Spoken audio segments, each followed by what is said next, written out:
Gravando o módulo 3 com a turma 10, dia 26 de maio. Teoria psicanalítica número 2. Estamos tratando, portanto, de mecanismos de defesas e resistências. Aqui coloquei uma imagem aí para vocês. Esta imagem, ela está aí, uma pessoa querendo falar alguma coisa. Está em inglês. I've been busy procrastinating all day. Traduzindo em português, eu estive ocupado procrastinando o dia todo. E nós fazemos isso, minha gente. Sem querer, querendo. A gente vai procrastinando. E a gente vai procrastinando, a gente vai acumulando os trabalhos que precisam ser enviados. Coisas simples, de 3 a 5 páginas, em forma de artigo, mas dentro de um padrão da BNT, de uma forma acadêmica. E quando você vai procrastinando, procrastinando, chega uma hora que essa procrastinação encheu o cesto. Fica bastante difícil da gente estar buscando. Quando está chegando o último instante, lá no final do curso, vem aquele desespero. E agora? Eu tenho que entregar os meus trabalhos, eu tenho que fazer meu artigo de conclusão. Procrastinação. É da natureza humana, tá? 100% humana. Nós vamos falar, dando continuidade da segunda parte da aula, o processo de formação da resistência. Resistência que as pessoas têm para com o seu psicanalista. A resistência do paciente apresenta-se sob muitos tipos. Elas são sutis, frequentemente difíceis de detectar, mostram mutações cambiantes nas formas em que ela se manifesta. Aí nós temos que, de frente das resistências, ter a paciência de ouvir para entender o que está acontecendo.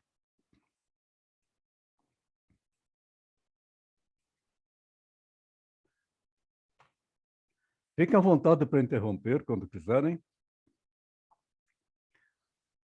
Nós sempre insistimos com o paciente para seguir apenas a superfície de sua consciência e pôr de lado toda crítica sobre aquilo que ele encontrar. Mentalmente, ele cria crítica. Qualquer que seja a forma que esta crítica possa assumir, e asseguramos ao paciente que o sucesso do tratamento, e sobretudo sua duração, depende da consciosidade com que ele obedece a esta regra técnica fundamental da análise, que é a associação livre, e ele falar livremente aquilo que ele precisa falar. Mas ele tem resistências.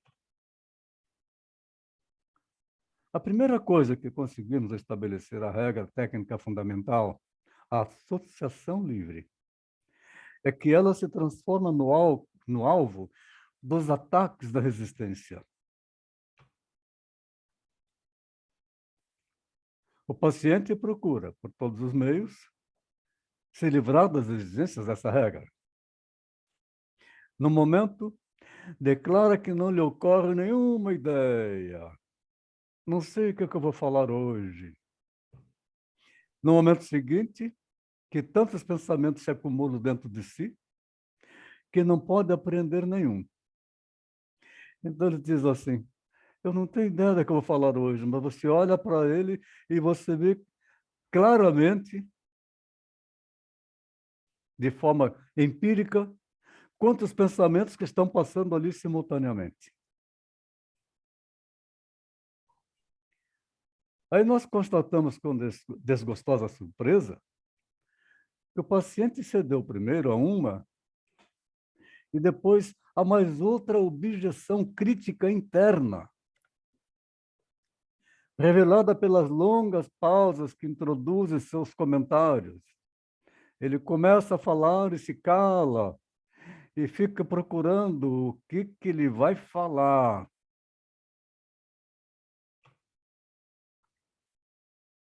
Mas logo depois, admite que existe algo que de fato não pode dizer, pois tem vergonha e permite que este motivo prevaleça sobre a sua promessa de falar. Ou diz que lhe ocorreu algo, mas que isto é sem importância, que se refere a outra pessoa e não a ele mesmo. E em vista disso, não há por que se referir a isto. Ele está falando dele internamente. Ou ainda, aquilo que agora lhe veio à mente é realmente sem importância, excessivamente tolo e sem sentido. Assim, o paciente continua com inumeráveis variações e apenas se pode replicar que dizer tudo realmente significa dizer tudo. Dificilmente haverá de se encontrar um único paciente que não faça uma tentativa de reservar uma ou outra região para si próprio, de modo a evitar que o tratamento tenha acesso a ela.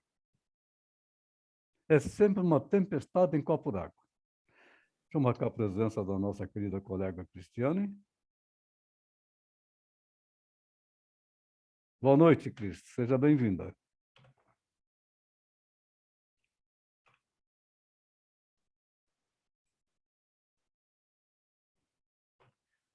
Mas, no entanto, o que acontece?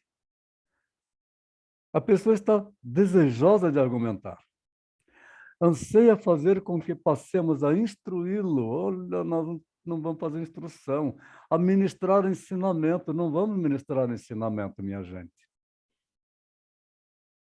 Ele está esperando que a gente vai contradizê-lo, que a gente vai iniciar ele na literatura, de modo que ele possa adquirir mais conhecimentos para se controlar. Não é isso. Nós não estamos ali de forma alguma para dar aula a um paciente, e sim para trabalhar seus conteúdos internos. Está muito disposto, o paciente diz assim, ele está muito disposto a se tornar um adepto da psicanálise, com a condição de que a análise poupe a sua pessoa. Reconhecemos essa curiosidade como sendo resistência, como manobra tendente a nos desviar de suas tarefas específicas. O paciente mantém com o analista um acordo manifesto, mas, na realidade, ele tem um desacordo latente com as resistências que ele vai apresentar.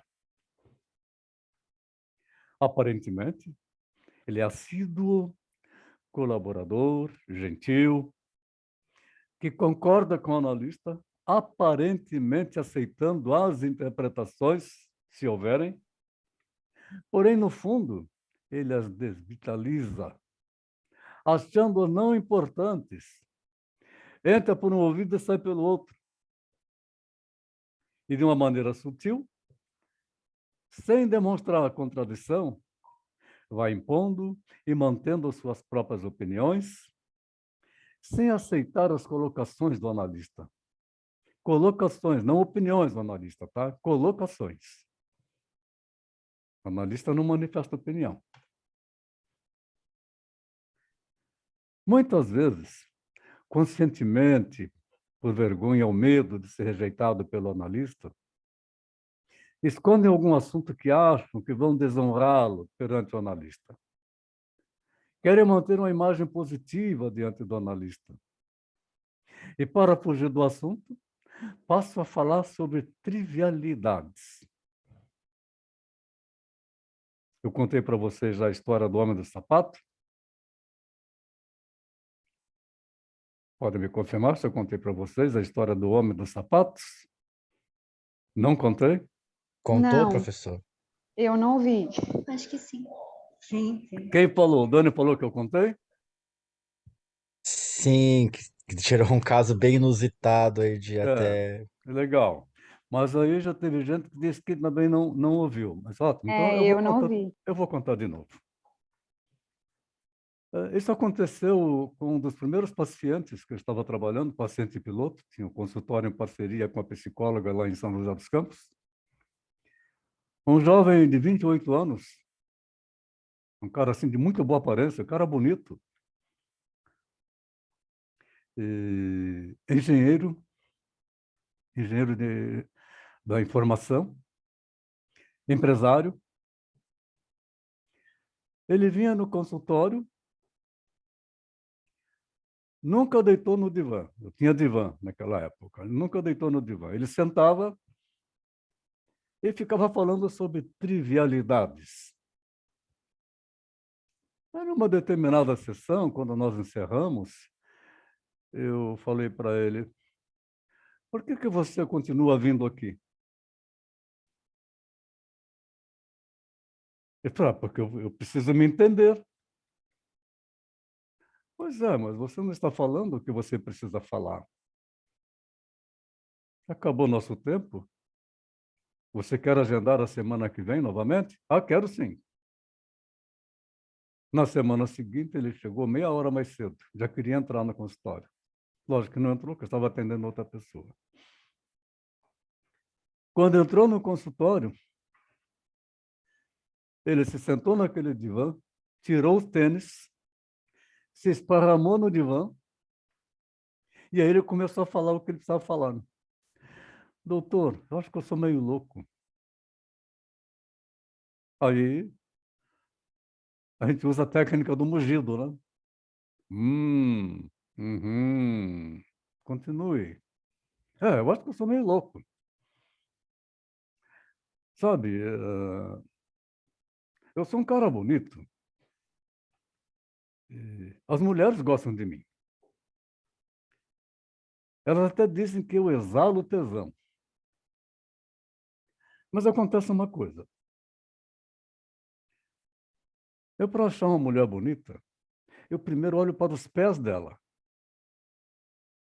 Se os pés dela forem bonitos, aí eu vou olhar para cima. Então, a minha atração é pelos pés. Né? Uhum.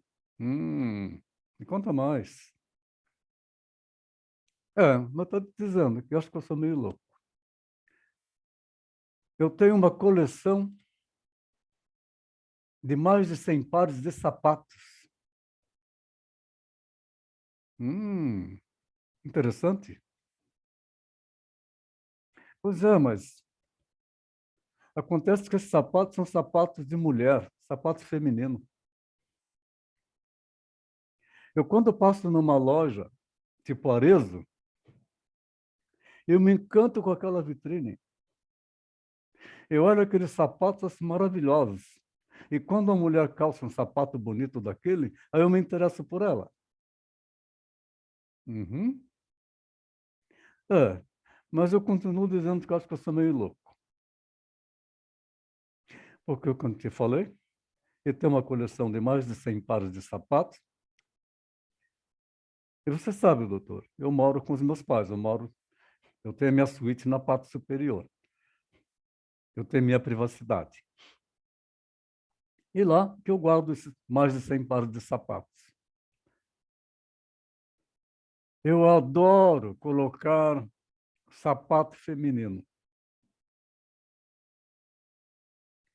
Mas é difícil porque eu vou entrar numa loja para comprar um sapato feminino, eu calço 43. E como é que eu vou falar que o sapato é para mim? Eu tenho vergonha. Então, eu vou na loja de sapato com a minha noiva. Interessante. A minha noiva é legal. Aí ela sabe que eu gosto, e ela não se incomoda. Aí eu olho na vitrine, olho, ou entro na loja e vejo o sapato, aponto o sapato. Olha, acho que esse aí vai ficar bem para você. Aí ela experimenta, eu olho. Nossa, adorei.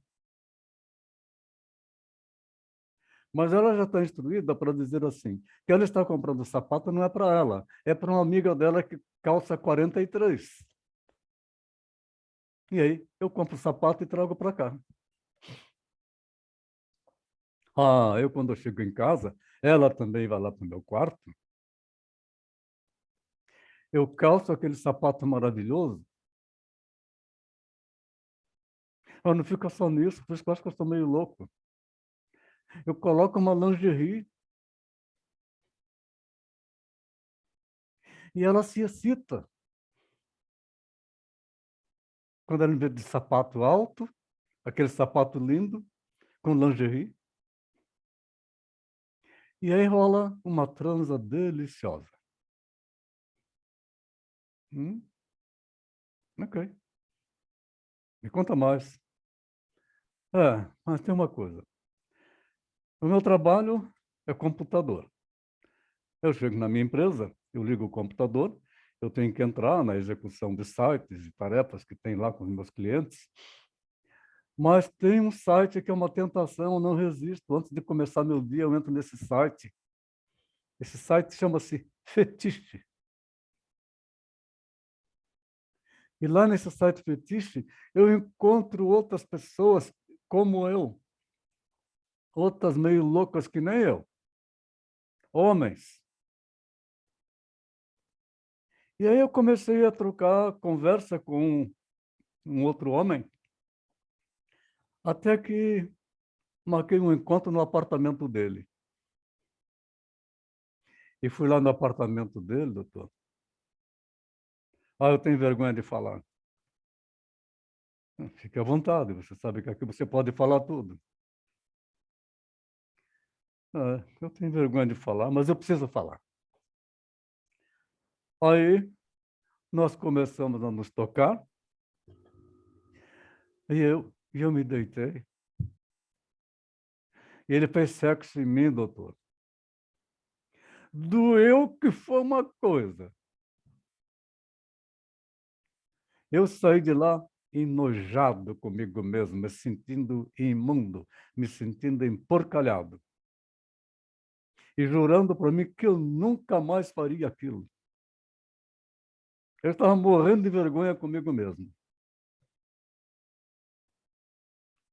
Mas, na semana seguinte, lá estava eu de novo. E assim a coisa continuou. E aí? É, e aí, eu não sei como é que eu vou resolver isso. Por isso que eu acho que eu sou meio louco. Falei, que bom que você me contou. Você sabe que aqui tudo pode, aqui não tem censura.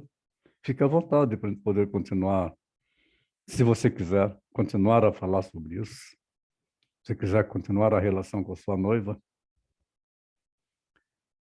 Ele falou, sim, mas eu contei isso para ela fica mais excitada ainda, que ela gostaria de ver eu dando para um homem.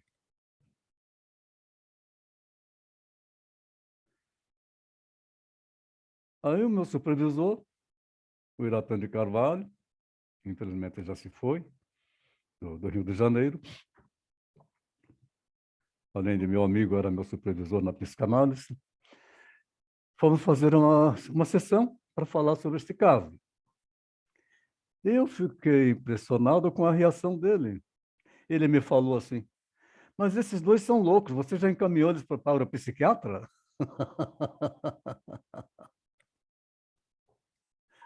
Eu não vou esticar mais a história, porque vamos continuar aqui no termo. Surpresas assim vão acontecer, e o psicanalista vai ouvir coisas assim, aparentemente absurdas, mas para nós não tem nada absurdo, e precisamos encarar todas as notícias com neutralidade, porque é uma realidade da pessoa que está falando conosco, ela precisa colocar aquilo para fora.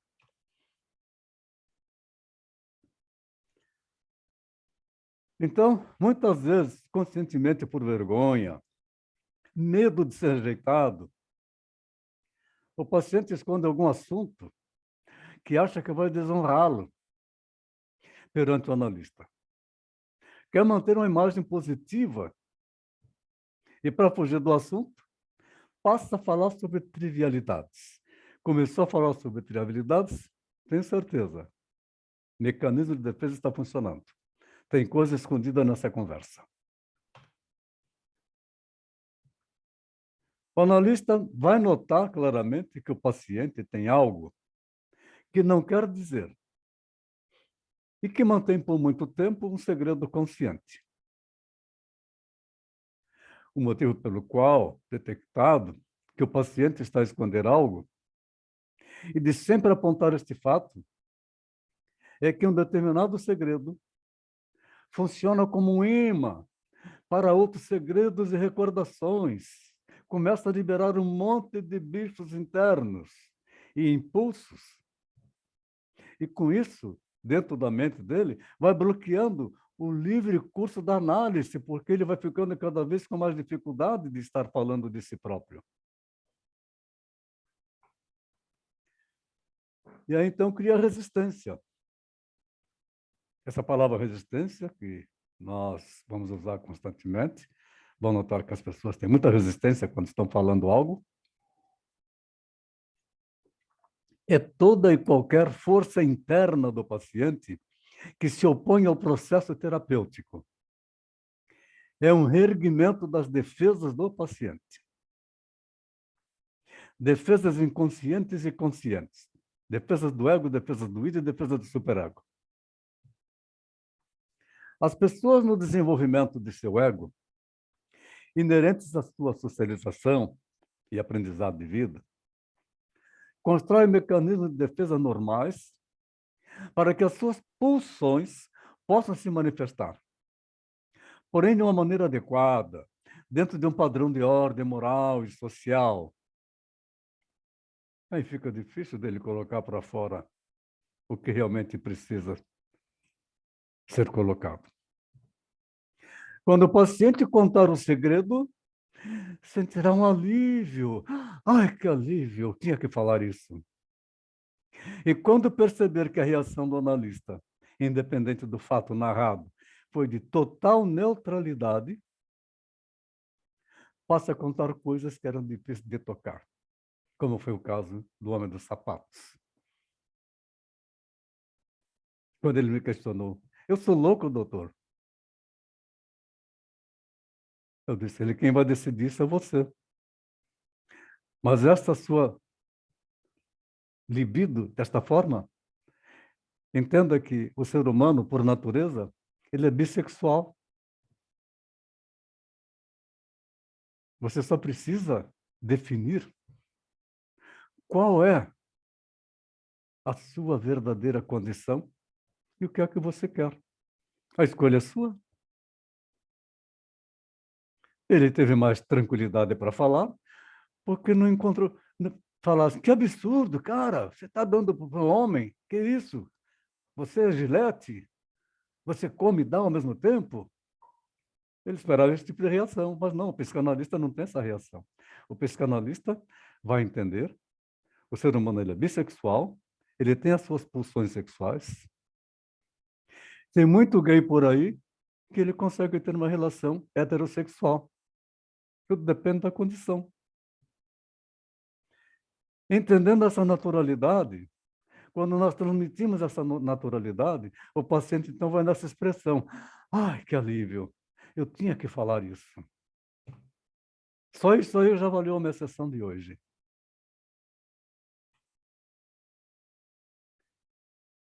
Aí nós temos que ter uma posição assim clara, tranquila, sem reações. Cuidado com as expressões. Sempre devemos tratar o segredo confessado com muito respeito, porque isto é daquele ser humano, com naturalidade e que merece ser tratado normalmente. Nós não sabemos o que está lá dentro de cada um.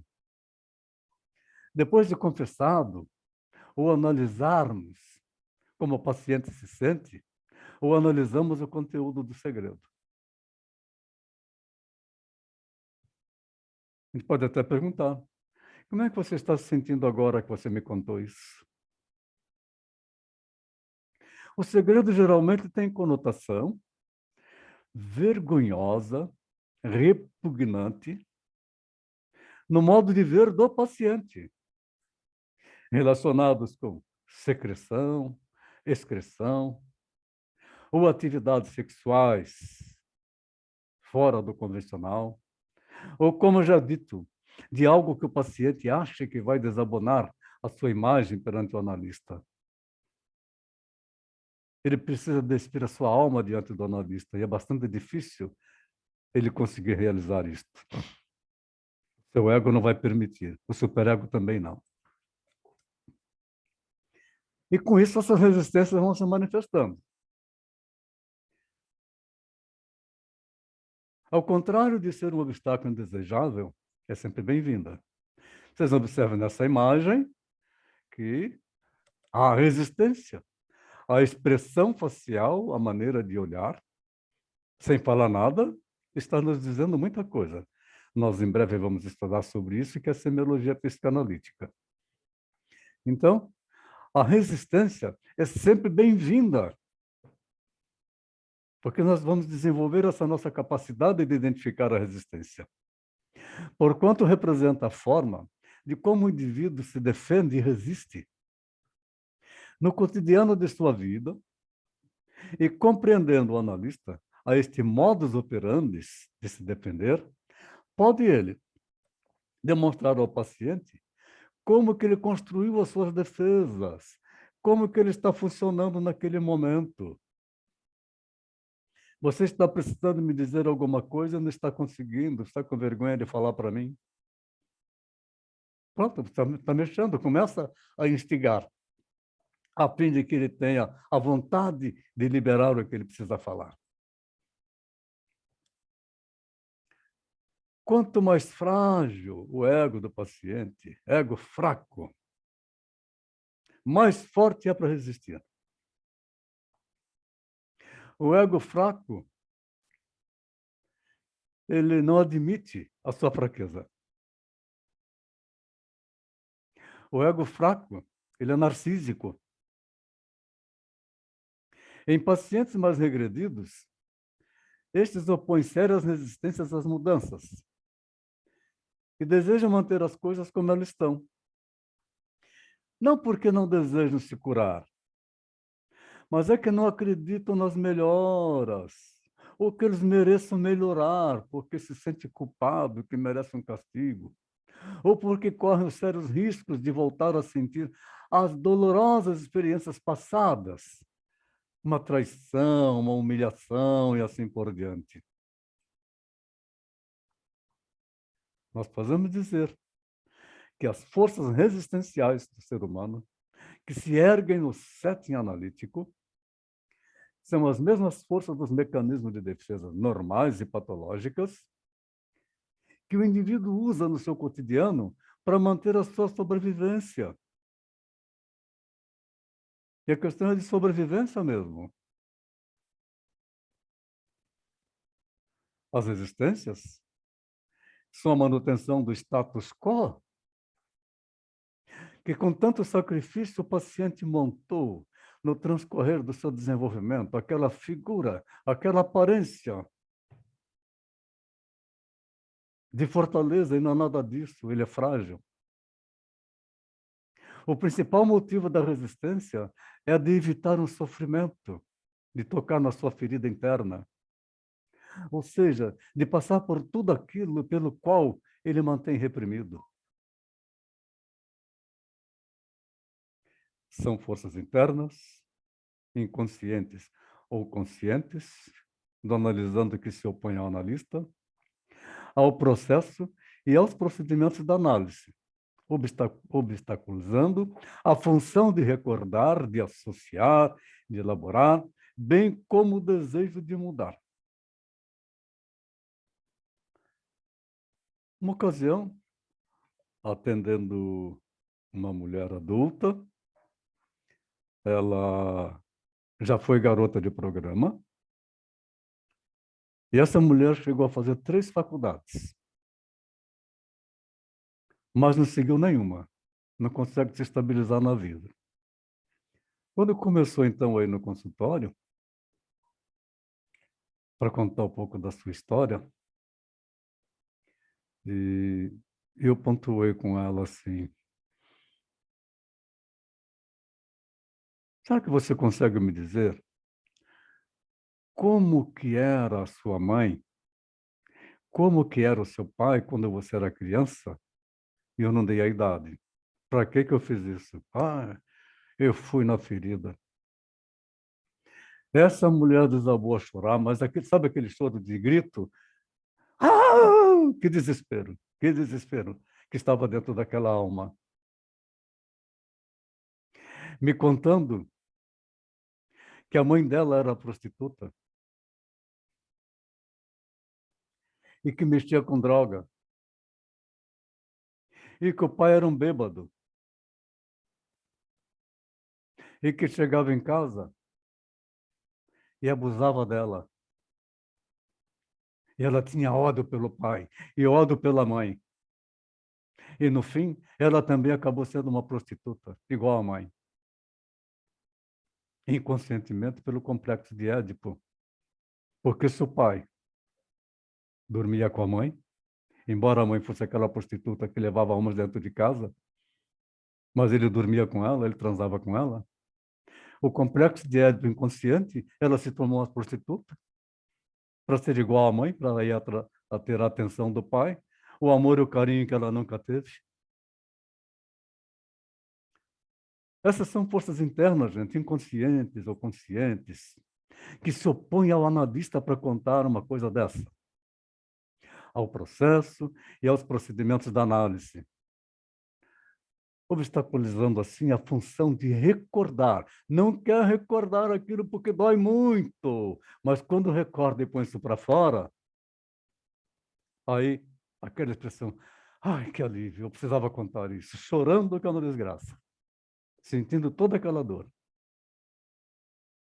Associar, elaborar, e assim como o desejo de mudar.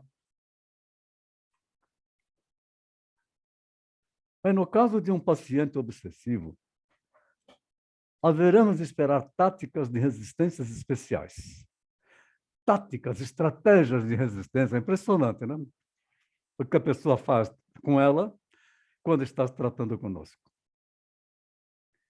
Frequentemente, permitirá que a análise prossiga sem empecilhos em seu caminho, de modo que ela possa esclarecer cada vez melhor o enigma de sua doença, da sua patologia psíquica. Começamos, então, a nos admirar, por fim, de que este aclaramento não se acompanhar de nenhum efeito prático, nenhuma diminuição dos sintomas.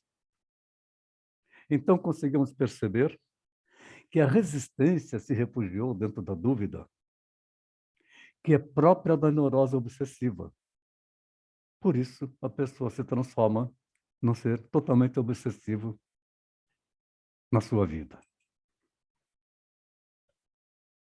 O paciente também sabe como erguer resistência, sem sair do esquema de referência da análise. E a superação dessa situação está entre os problemas técnicos mais difíceis. Em vez de recordar, ele repete atitudes e impulsos emocionais do início da sua vida, que podem ser utilizados como resistência contra o psicanalista e tratamento, através do que se conhece como transferência. Uma outra paciente, que hoje também é colega, psicanalista, lá da turma 2, ela tinha uma resistência muito grande para contar, das dificuldades que tinha em colocar para fora as suas dores. Até que um dia, ela disse assim, eu acho que eu tinha 3 ou 4 anos de idade, eu era bem pequenininha, não posso precisar quantos anos eu tinha. E a minha mãe e meu pai me deixaram na casa da minha avó, porque eles não tinham condição de me sustentar e de cuidar de mim. E eles foram embora. Eu era tão pequenininha, aí as portas daquela casa antiga, as portas embaixo tinha uma fresta. E aí eu deitei no chão, olhava pela fresta, chorando e vendo eles irem embora. Então eu tenho dificuldade de ser aceitada em um lugar. Eu me sinto rejeitada, abandonada por esta cena que ela viveu. Uma vez que ela contou isso, que pôde então trabalhar e fazer uma ressignificação, de que essa criança cresceu e que se os pais fizeram aquilo era uma condição deles, não uma condição dela, que ela não tem como voltar no passado, o passado já foi.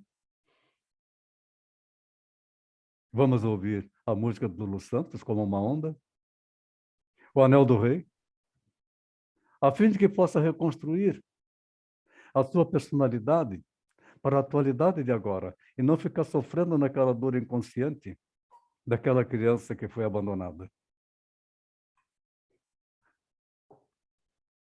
Se o paciente é um homem, geralmente extrai esse material de sua relação com seu pai, em cujo lugar coloca o psicanalista. E dessa forma, constrói resistências que surgem a partir do seu esforço de se tornar independente em si próprio, em sua opinião, a partir de sua ambição, cujo objetivo primeiro consistia em fazer as coisas tão bem como seu pai, ou superá-lo, eu tenho que ser melhor que meu pai, ou a partir de sua versão, a se endividar pela segunda vez na vida com uma carga de gratidão. Um outro paciente, contando da história do pai e da vida dele. Aos 9 anos, ele já era obrigado a trabalhar junto com o pai, que tinha um caminhão, e que esse caminhão, ele buscava areia na margem do rio, para vender para a construção. E essa criança de 9 anos tinha que ir em cima, na carroceria do caminhão, e quando chegava lá, tinha que carregar o caminhão com uma pá. Imaginem. E assim foi desenvolvendo, até que chegou nos seus 11 anos de idade, 11 para 12, também lá no interior distante, iam carregar lenha, lá no mato do eucalipto cortado, para levar numa cerâmica. E aí, se não fosse, o pai arrancava a cinta e dava-lhe uma surra. Ele era escravo do pai. A única coisa que o pai dava para ele no domingo era um dinheiro para ele no matinê e comprar pipoca. Mas esse pai era muito mulherengo. Ele tinha outras mulheres. Então o pai se endividava e, numa madrugada, juntou toda a tralha da casa, a família já tinha um monte de filhos, mas um monte mesmo, sabe o que é um monte? Eram 8. Aquela turma é pequena, até criança de colo. E foram para uma outra cidade distante. Lá nessa outra cidade distante continua a história. 4 horas da manhã, acorda o garoto de 11 anos, sobe no caminhão, nós temos que carregar lenha. Lá no meio do mato, aquelas toras de lenha. Aí, quando o menino lhe dizia que ele estava cansado, o pai dizia para ele: me obedece, moleque, senão te joga um pedaço de pau na cabeça. E quantas vezes, quando ele estava mexendo naquele monte de lenha, o garoto encontrava cascavel. Tanto que ele aprendeu como matar uma cascavel. Encontrava escorpião. Então, como é que ele fazia para pegar um escorpião? Mas um ódio pelo pai, porque ele queria brincar, mas não podia brincar. E aí o pai, nessa outra cidade, também levou uma outra amante dele para lá. E esse menino via que a mãe chorava desesperada, junto com o pai, com o marido dela. E ele não sabia exatamente o porquê, porque ainda não entendia essa relação. E com aquele ódio do pai, uma noite que o pai saiu, ele foi revirar nas coisas do pai e ele encontrou um revólver do pai. Ele pegou esse revólver e foi seguir para onde o pai tinha ido. E se escondeu no mato, quando ele viu o pai dele entrar numa casa. A intenção dele era dar um tiro e matar o pai. Mas quando abriu a porta da casa, veio uma outra menininha correndo, pulando no colo do pai dele e falando: papai! Esse menino desabou a chorar, voltou para casa, escondeu o revólver e guardou essa dor dentro dele.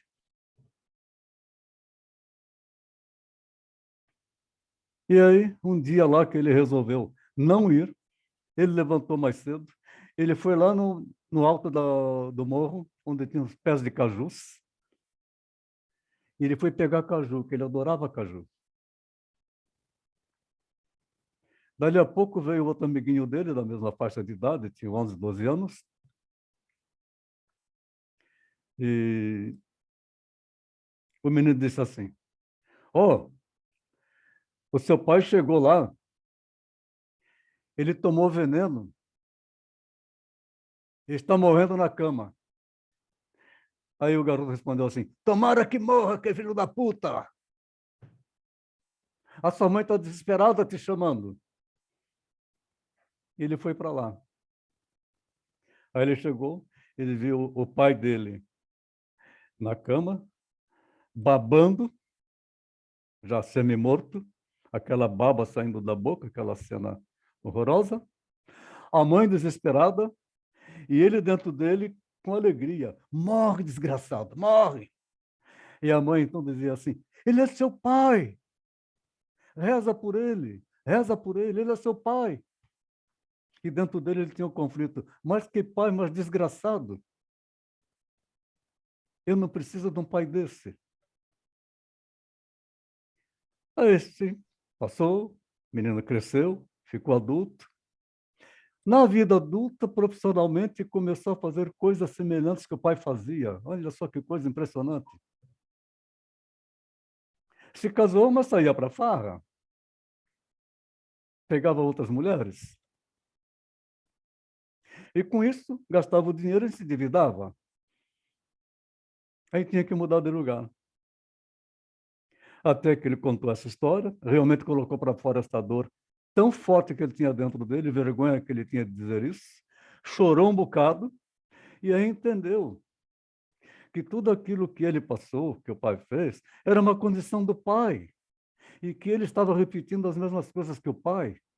Então, se ele odiava o pai, como é que ele ia ter o pai como modelo? Ele tinha que construir seu próprio modelo, fazer com que essa criança crescesse e parasse de ficar lamentando da vida. Aí foi o momento da cura.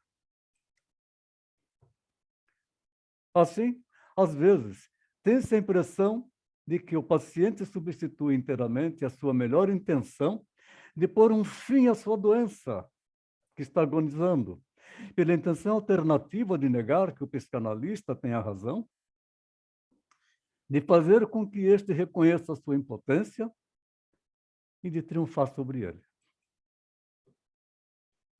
Já as mulheres são muito especiais. Elas têm uma habilidade, um talento de mestre para explorar, na relação com o psicanalista, uma transferência afetuosa, com nuances eróticas até, mas destinadas à resistência. Se esta ligação atinge determinado nível, desaparece todo o seu interesse pela situação imediata do tratamento e todas as obrigações que assumiram no início. Seu ciúme, que nunca está ausente, e a sua irritação ante a inevitável rejeição do analista, embora expressas respeitosamente, não podem deixar de ter como efeito um dano na harmonia entre paciente e analista. E assim, inativa uma das mais poderosas forças motrizes da análise, produzindo resistências. Resistências desse tipo não devem ser condenadas apressadamente. Aliás, o psicanalista não condena, não julga. Inclui tanto material importante do passado do paciente e trazem a lembrança de forma tão convincente que ela se torna os melhores suportes da análise. Se uma técnica habilidosa soube dar-lhes o rumo apropriado.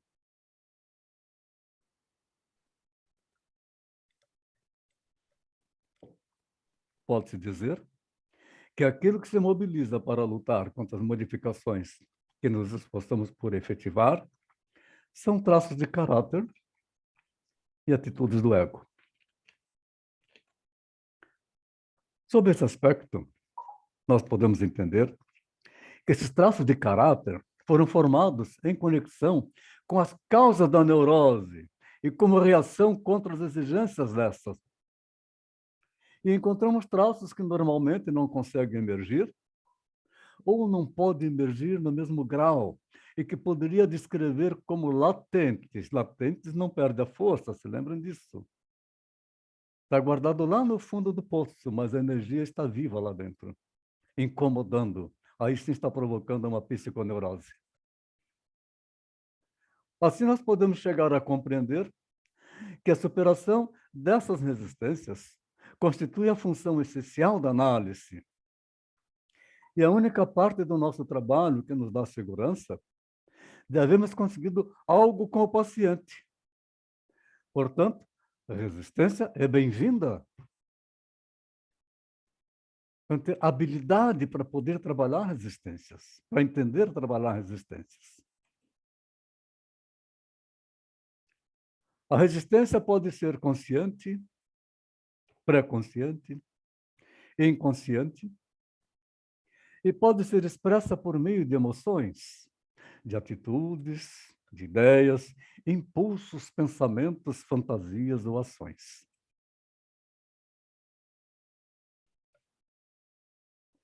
A resistência, em essência, é uma força opositora no paciente, agindo contra o progresso da análise, porque impede que ele fale, contra o analista e contra os procedimentos e processos analíticos.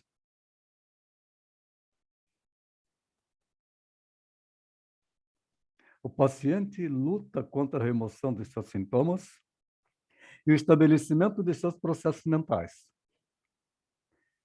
Dizemos a nós mesmos que conseguimos descobrir forças poderosas que se opõem a qualquer modificação na condição do paciente.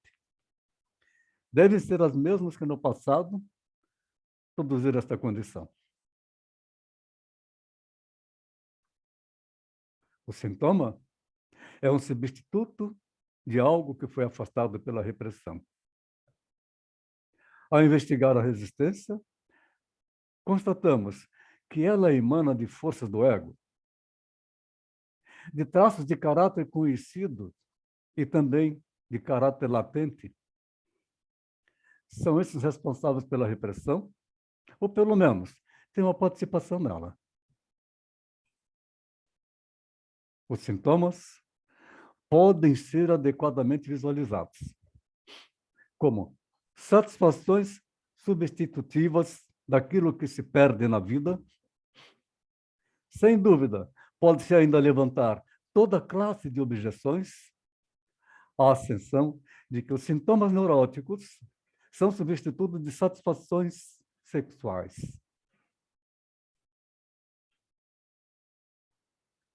Em psicanálise, os contrários não importam em contradição.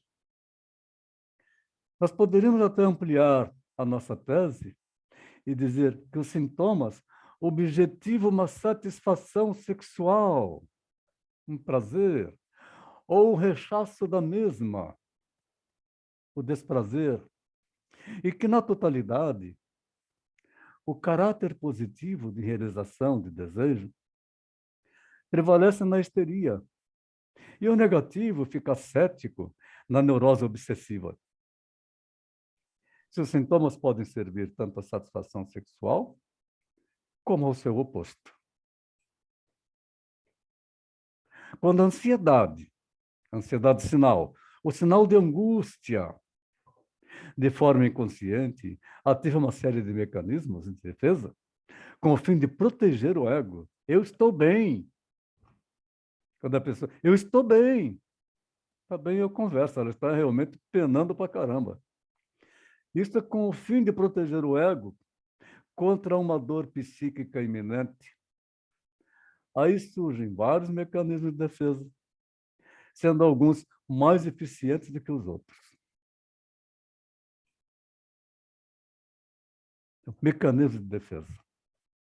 Há vários, minha gente, mecanismos de defesa em todo ser humano, sendo alguns mais eficientes do que outros. Há os que exigem menos dispêndio de energia para funcionar a contento. Outros há que são menos satisfatórios. Mas todos requerem gasto de energia psíquica. As defesas do ego podem se dividir em defesas bem-sucedidas, que geram a sensação daquilo que se rejeita, e defesas ineficazes, que exigem a repetição ou perpetuação do processo de rejeição, a fim de impedir a erupção dos impulsos rejeitados.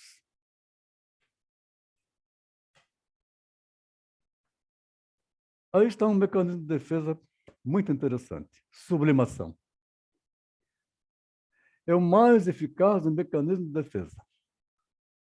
Na medida em que canaliza impulsos libidinais para uma postura socialmente útil e aceitável. Interessante, né? O mecanismo de defesa em que a pessoa desvia a sua libido daquilo que está lhe faltando da sua sexualidade para uma atividade, para um outro objeto que seja aceitável.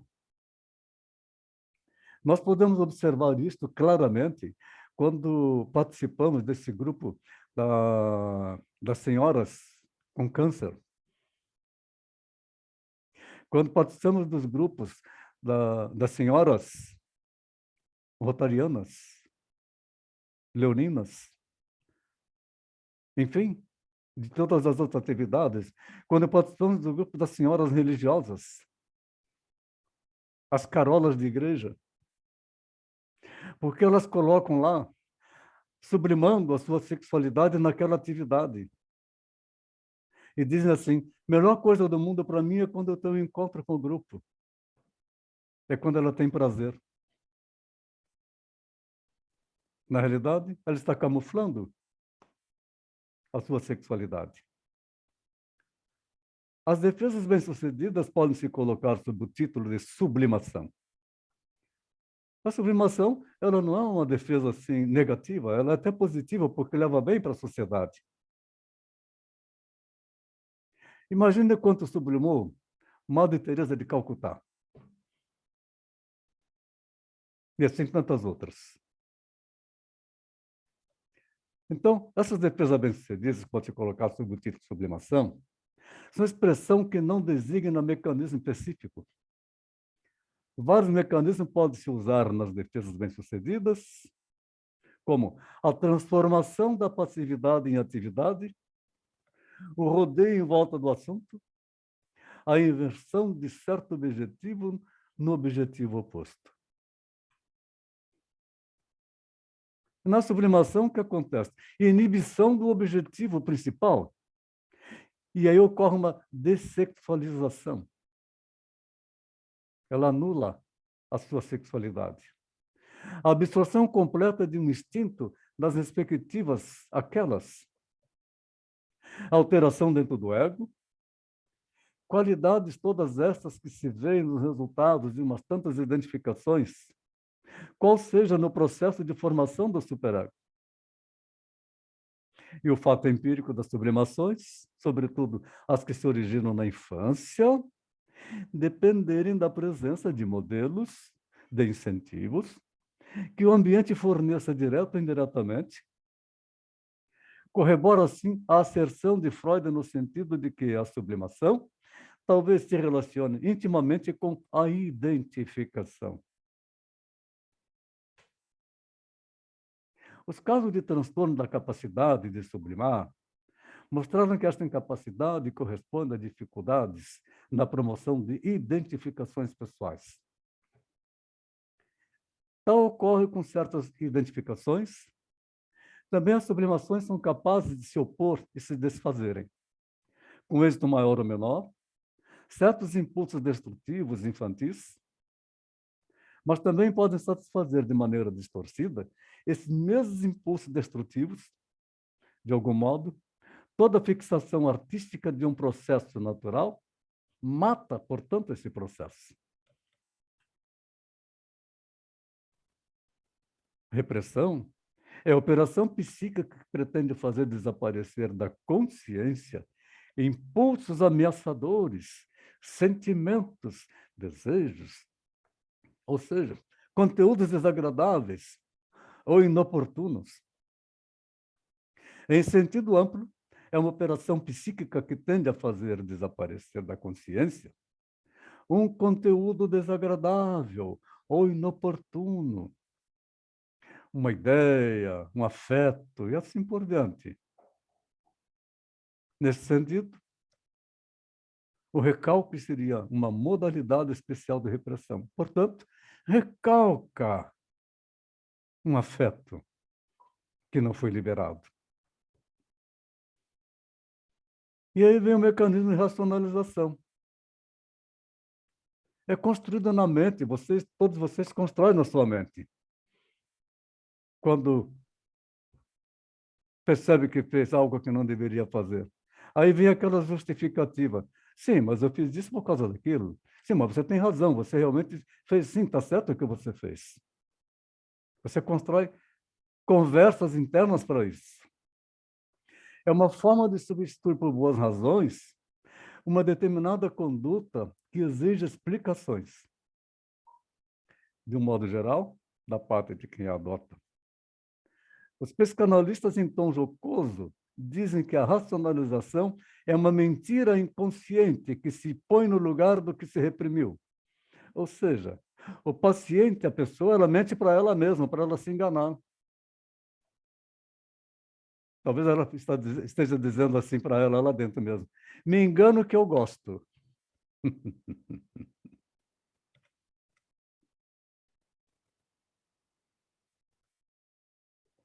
Na racionalização, mecanismo de defesa, é um processo pelo qual ele procura apresentar uma explicação coerente do ponto de vista lógico para justificar o seu ato, ou aceitável do ponto de vista moral, internamente, pelos seus valores morais, para justificar uma atitude, uma ação, uma ideia, um sentimento, cujos motivos verdadeiros não percebe. Quando entra no quadro psicótico, ele mata e aí ele constrói dentro dele o pensamento. Por que ele matou? Ele tinha que matar, porque ele precisava matar para eliminar, que aquele cara era um mal para a humanidade. Racionalização. Quando nós deixamos de fazer alguma coisa, nós racionalizamos, criamos conversas internas para justificar para nós mesmos por que nós deixamos de fazer. Ou quando nós fazemos algo que não deveria ser feito, também criamos esse mecanismo de defesa chamado racionalização. Portanto, fala-se mais especialmente da racionalização de um sintoma, de uma compulsão defensiva, de uma formação reativa. A racionalização intervém também no delírio, resultando numa sistematização mais ou menos acentuada.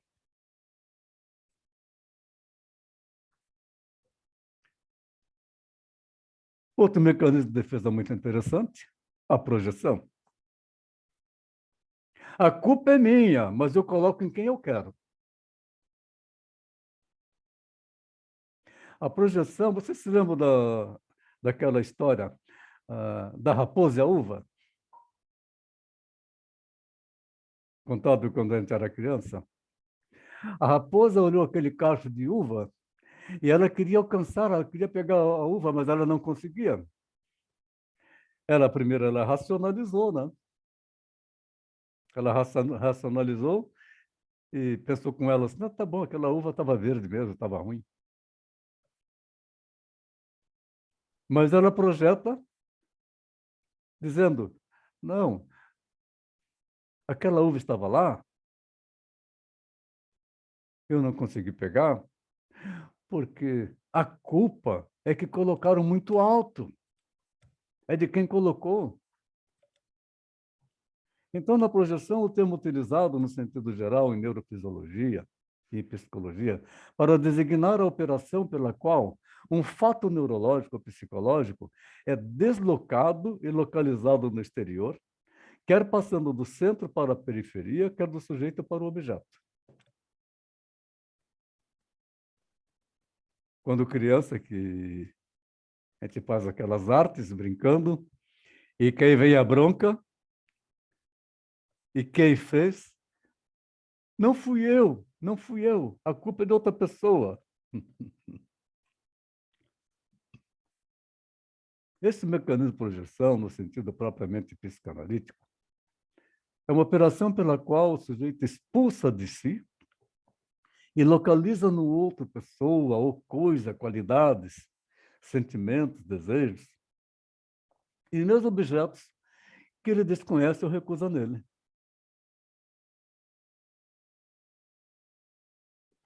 Trata-se aqui de uma defesa de origem muito arcaica, que vamos encontrar em ação particularmente na paranoia, mas também em modos de pensar normais, como a superstição.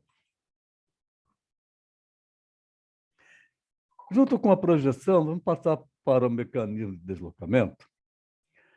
Certamente vocês convivem com pessoas que, quando encontram com outras, ela precisa depois falar, não na frente dessa pessoa, ela não mostra a sua fala, a sua posição, ela precisa falar para você, mas aquela pessoa é isso, ela é aquilo, ela tem que menosprezar aquela pessoa, diminuir aquela pessoa.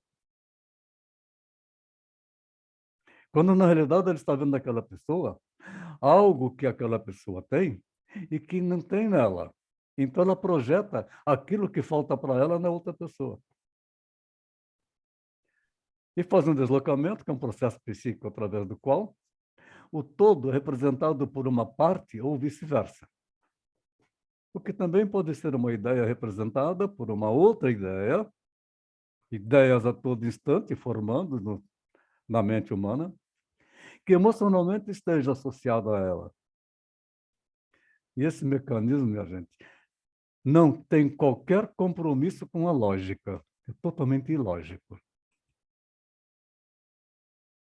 É o caso de alguém que tem tido uma experiência desagradável com um policial, reage desdenhosamente em relação a todos eles, generaliza. E não é essa a realidade.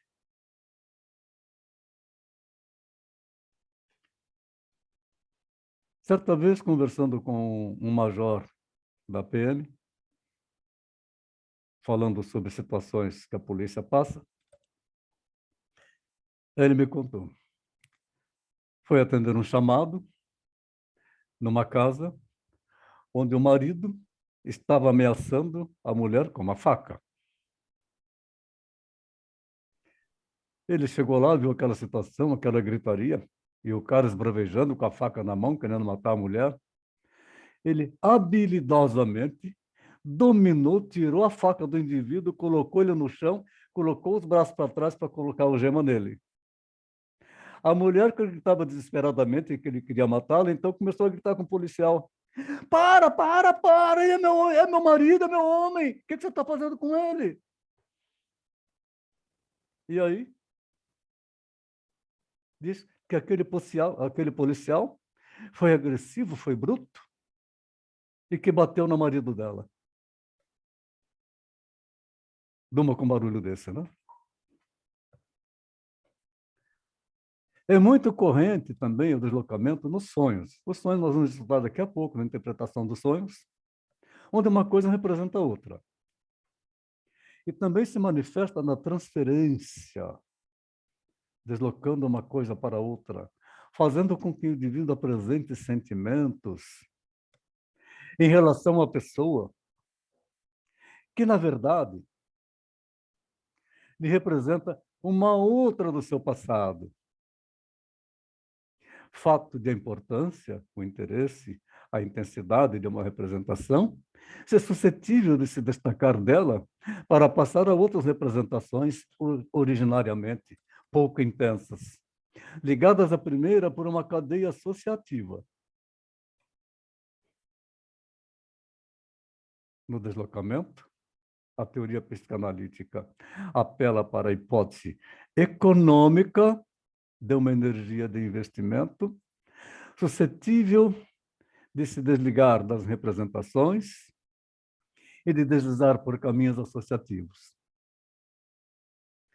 O livre deslocamento dessa energia é uma das principais características do modo como o processo primário rege o funcionamento do sistema inconsciente.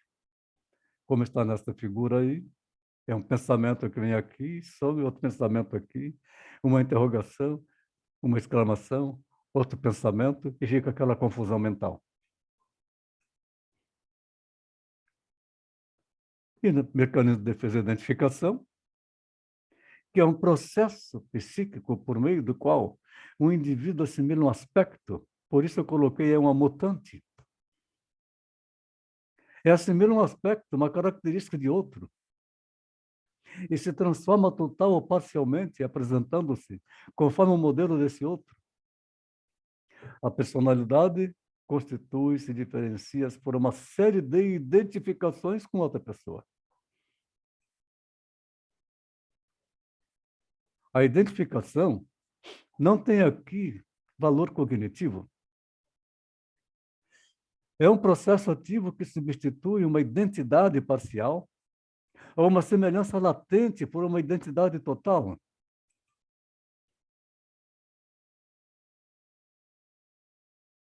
E outro mecanismo interessante é a regressão, que ela ocorre naturalmente num processo de análise. É o processo psíquico em que o ego recua, fugindo de situações conflitivas atuais para um estágio anterior.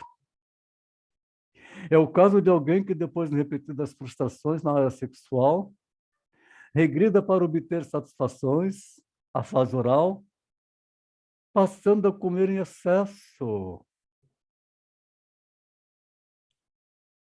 A regressão é tão interessante que numa sessão de análise, sem a gente falar quase nada, e que a pessoa, então, ela começa aquele processo de elaboração, e que você observa que está passando um monte de pensamentos, e ela se cala e ela baixa a cabeça, e nós só ficamos observando. Dali a pouco, ela começa a encher os olhos de lágrimas. Começa a chorar. A gente ouve, sem interferir, deixa chorar. Quando ela recupera que olha para você, você pode falar assim: você quer me contar? O que você lembrou aí agora? Provavelmente ele vai contar, aí vai botar para fora. Porque ele regrediu a uma certa situação lá no seu passado. A regressão, considerada em sentido tópico, a regressão se dá, de acordo com Freud, ao longo de uma sucessão de sistemas psíquicos, que a excitação percorre normalmente segundo determinada direção. No sentido temporal, a regressão supõe uma sucessão genética e designa o retorno do sujeito às etapas ultrapassadas do seu desenvolvimento, das suas fases libidinais, das relações do objeto, das suas identificações, assim por diante. E no sentido formal, a regressão designa a passagem a modos de expressão e de comportamento de nível inferior, do ponto de vista da complexidade, da estruturação e da diferenciação. Isso nós estamos falando de processo de regressão em sessão de análise. Nós, às vezes, estimulamos, dizendo assim: gostaria de me falar alguma coisa da sua infância? Não demos a idade. Ele vai regredir. Você conhece a sua história de como você nasceu? Você sabe se a sua gestação ela foi desejada ou foi um acidente? Aí tem muito conteúdo aí, minha gente. Isso é muito forte. Ele vai buscar. Você sabe até que idade você mamou no peito da mãe?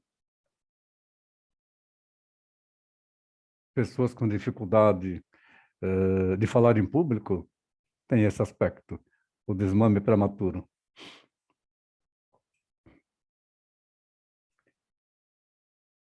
Mas tem três espécies de regressões que ocorrem naturalmente.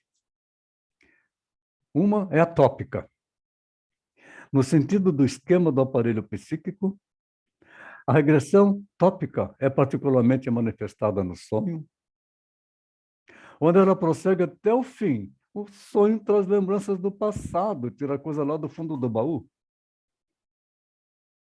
Encontra-se em outros processos patológicos em que é menos global, provocando alucinações. Ou mesmo em processos normais em que vai menos longe, aquilo que ainda está na memória. Mas é interessante que, segundo Augusto Cury, todos têm a sua memória celular. Isto pode se manifestar na vida adulta de algo que ocorreu lá quando não tinha a menor condição de lembrar. Sentimentos ocorridos durante a própria gestação. Pode ser temporal, em que são retomadas formações psíquicas mais antigas. Em determinado tempo. Tem pessoas que dizem assim, eu detesto o mês tal. Eu detesto o mês de dezembro. Tem muita coisa aí para trabalhar. O que isso significa? Odeio o mês de dezembro. Odeio o carnaval. Eu não gosto de comemorar meu aniversário. É temporal. Formações psíquicas antigas que o incomodam. E também pode ser formal, quando os modos de expressão e figuração habituais são substituídos por modos primitivos. Estas três formas de regressão, na sua base, são apenas uma, e na maioria dos casos coincidem, porque o que é mais antigo no tempo é igualmente primitivo na forma e na tópica psíquica. Se situa mais perto da extremidade perceptiva. Outro mecanismo de defesa, isolamento. É um processo psíquico típico da neurose obsessiva, que consiste em isolar um comportamento, um pensamento, de tal maneira que as suas ligações com os outros pensamentos ou com o autoconhecimento ficam absolutamente interrompidas. Já que foram os pensamentos, os comportamentos, completamente excluídos do consciente. Está lá no inconsciente e ele isola aquela situação. Entre os processos de isolamento, podemos citar as pausas no decurso do pensamento. Começa a pensar e começa a isolar um pensamento do outro. Fórmulas, rituais. E, no modo geral, todas as medidas que permitem estabelecer um hiato na sucessão temporal dos pensamentos ou dos atos. Ocorrem pessoas com algum trauma ocorrido na sua infância. Algumas delas que, quando começa a perguntar, começa a fazer a pontuação, como é que era para você na sua infância? Ela consegue chegar até os 8 anos, depois ela não lembra mais. Ela isolou algo que aconteceu com ela na sua infância. Então, só através de uma terapia mais longa é que isto vai vir à tona. Porque não perdeu a força, está lá.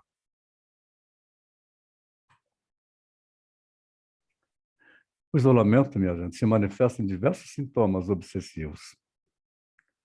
Nós vivemos particularmente em ação no tratamento, onde a diretriz da associação livre, pode falar à vontade, por lhe ser oposta, coloca-o em evidência sujeitos que se separam radicalmente a sua análise da sua vida ou determinada sequência de ideias do conjunto da sessão ou determinada representação do seu contexto ideoafetivo. Então, ele isola, inclusive, aquilo que ele precisa falar, como proteção do ego. E conta uma história para que seu ego pareça bonito e fortalecido. Outro mecanismo, que é a formação reativa, é um processo psíquico que se caracteriza pela adoção de uma atitude de sentido oposto a um desejo que tenha sido recalcado. Isso se constitui, então, numa reação contra ele. É o processo psíquico por meio do qual um impulso indesejável é mantido inconsciente por conta de uma forte adesão ao seu contrário. Muitas atitudes neuróticas existem, que são tentativas evidentes de negar ou reprimir alguns impulsos, ou de defender a pessoa contra um perigo instintivo. Ela se sente em perigo de falar alguma coisa que ela precisa botar para fora.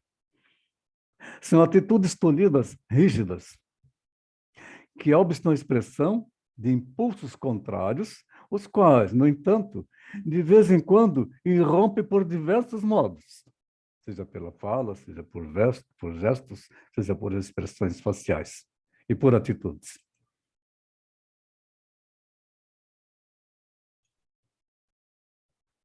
Na formação reativa, essas formações evitam repressões secundárias pela promoção de modificação definitiva, uma vez por todas, da personalidade.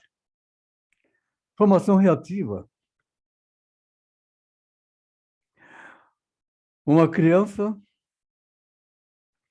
chega e fala para a mãe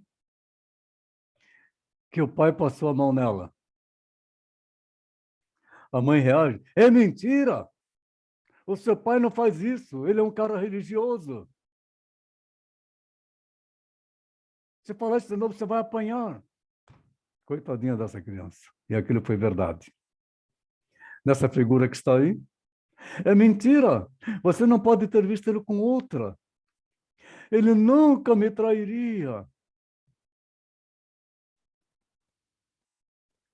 O indivíduo que haja constituído formações reativas não desenvolve esse mecanismo de defesa de que sirva ante a ameaça de perigo instintivo.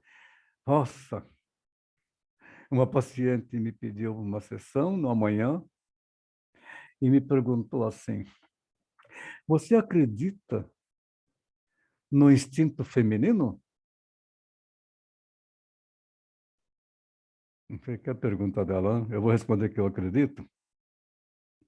Eu disse a ela: a mulher, ela tem uma capacidade instintiva superior à do homem. O que é que você está querendo me dizer? Eu acho que meu namorado, instintivamente, eu sinto isso, ele está me traindo.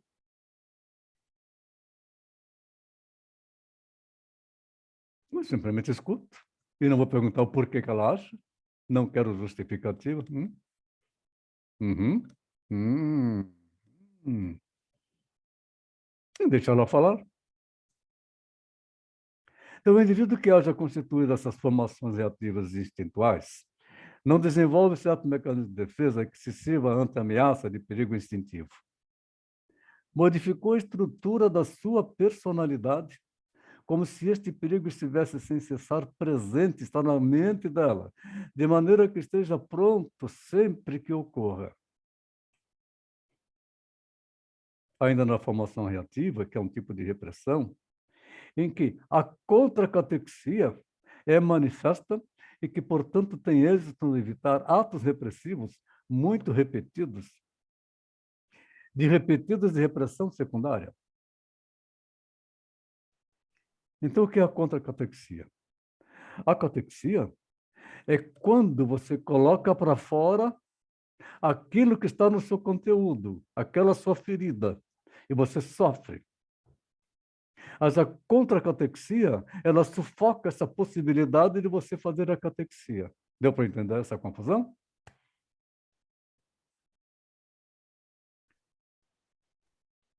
O indivíduo que haja constituído formações reativas não desenvolve certos mecanismos de defesa, de que se sirva ante ameaça de perigo instintivo. Vem aquele medo e não sabe por quê. Modificou a estrutura da sua personalidade, como se este perigo estivesse sem cessar presente, de maneira que esteja pronto sempre que ocorra. Mecanismo de defesa de substituição é o processo pelo qual um objeto valorizado emocionalmente, mas que não pode ser possuído, é inconscientemente substituído por outro, que geralmente se assemelha ao proibido. É uma forma de deslocamento, se confunde. A gente substitui uma coisa por outra. É um roteiro imaginário em que o sujeito está presente e que representa, de modo mais ou menos deformado pelos processos defensivos, a realização de um desejo. Em última análise, um desejo inconsciente que todos nós carregamos em nossa vida, desejos inconscientes.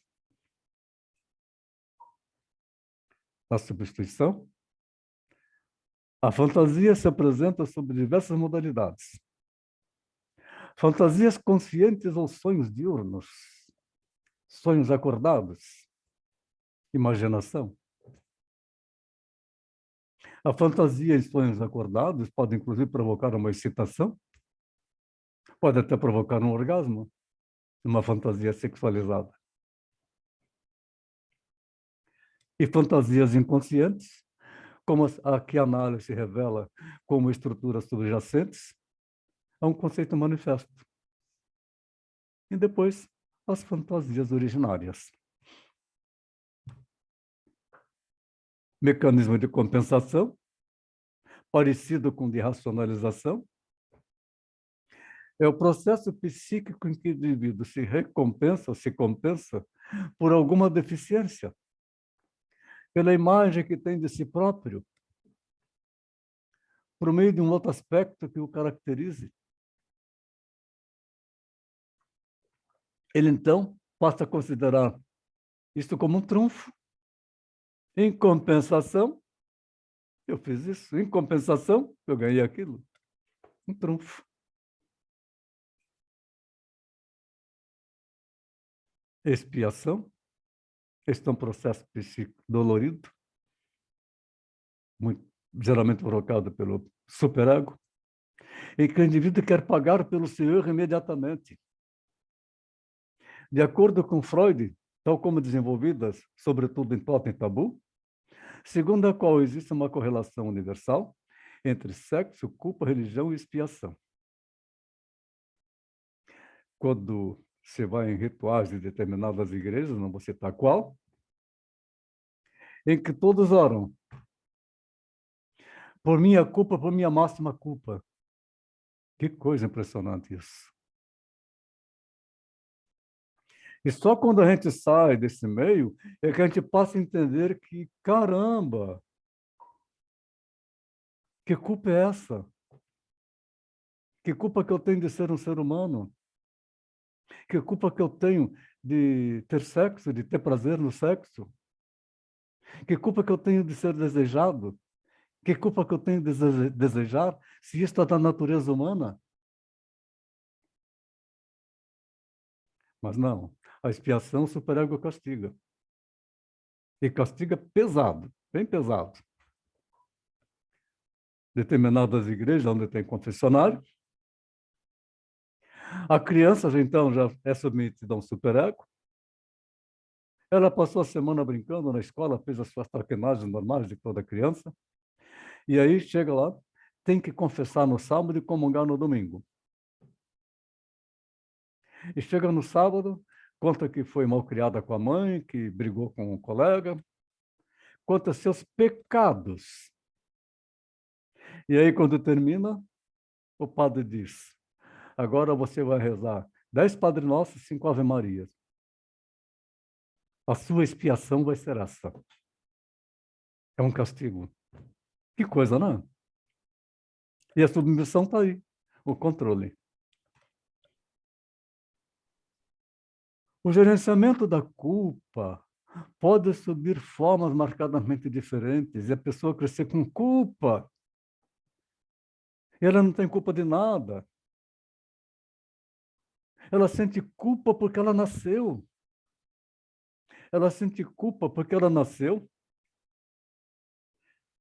e a mãe deixou de aproveitar, entre aspas, a vida dela quando ela nasceu, porque teve que cuidar de uma criança. De acordo com as peculiaridades dos diversos sistemas religiosos e valores intrínsecos de uma pessoa, são muito fortes, o que implica na regulação dos comportamentos, do ascetismo, da ética, sacrifício material, sacrifício mental, sem necessariamente implicar em ascetismo ou na repressão. É quando entra essa dor no processo de expiação e se desaba a chorar, como está nesta figura animada aí. A pessoa desesperadamente chorando. Eu tenho que pagar pelo meu erro. Alguns chegam até a se matar, de tanto que dói. E a negação? A tendência de negar as sensações dolorosas é tão antiga quanto o próprio sentimento da dor. Nas crianças pequenas, é muito comum a negação de realidades desagradáveis. Negação que realiza desejos e que simplesmente exprime a afetividade do princípio do prazer. A gente vê o processo de negação naquelas séries lá do Chaves, do Kiko, volta e meia, o que eles negam pelo outro, é cheio de xiste, cheio de ato falho, é fantástico, simplesmente maravilhoso o conteúdo, o que aquele Bolano lá, o Rolando Bolano, Roberto Bolano conseguiu colocar no teatro, coisa maravilhosa para a gente ver o aspecto psicanalítico de uma forma cômica. A capacidade de negar pares desagradáveis da realidade é a contrapartida da realização alucinatória dos desejos. Interessante, não? Capacidade de negar pares desagradáveis de uma realidade é uma compensação, uma contrapartida. Uma realização de alucinação de desejos sendo realizados.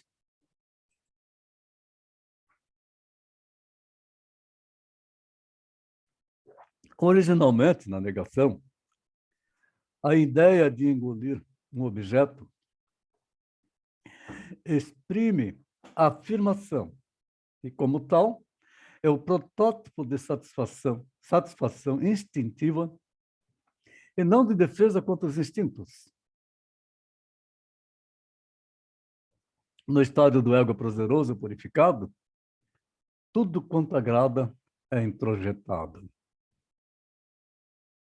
Nós precisamos aprender a trabalhar esse mecanismo de defesa-negação, introjetando coisas positivas, utilizando metáforas, como algumas delas nós já estamos trabalhando nas nossas aulas. Em última análise, todos os objetos sexuais derivam de objetos de incorporação. Do mesmo passo, a projeção é o protótipo da recuperação daquela onipotência que foi projetada para os adultos. Introjeção, pode se classificar como simétrico contraposto da projeção.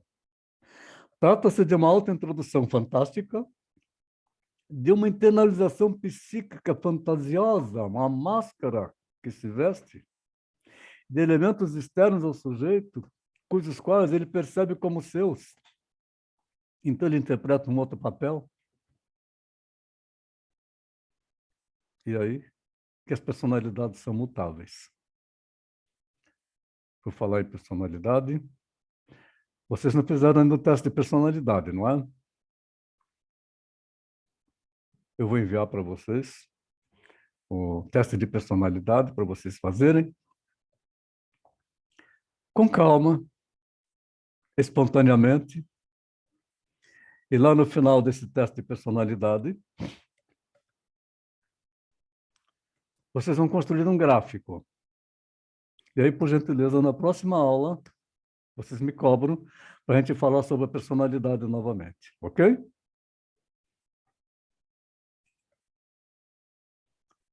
A introjeção se conceitua como operação defensiva caracterizada. Deixa eu só marcar aqui o teste, que eu vou estar enviando para vocês hoje, teste de personalidade. Depois nós vamos trabalhar isso, a personalidade de cada um. Então, a introjeção se conceitua como operação defensiva, caracterizada pela assimilação, apropriação de predicados e características de elementos exoegóicos, como objetos inanimados, sujeitos terceiros, animais, assim como entes mitológicos fantasísticos.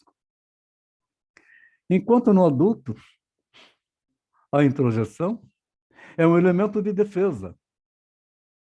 Na criança, se constitui como artifício capital para o seu próprio desenvolvimento. Introjetar modelos.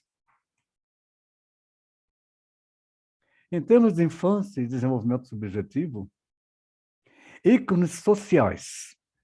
Esses ícones sociais são bastante interessantes e fazem parte do nosso dia a dia. Familiares e midiáticos se tornam fecundos irradiadores de elementos projetivos. É o caso de pais, parentes, professores, líderes comunitários, líderes religiosos, políticos, músicos, atores, artistas, o que está na moda, youtubers, bloggers, celebridades, artistas, políticos, figuras heróicas de filmes, séries de desenhos animados, jornalistas e toda sorte de formadores de opinião. A introjeção é um mecanismo de defesa e se difere do comportamento psicótico, onde o sujeito pode vir a proceder efetivamente como um terceiro, interpreta um outro papel, assumindo o comportamento, em casos extremos, a sua própria personalidade. E depois nós vamos trabalhar um pouco, vamos estudar um pouco mais sobre o que é a personalidade.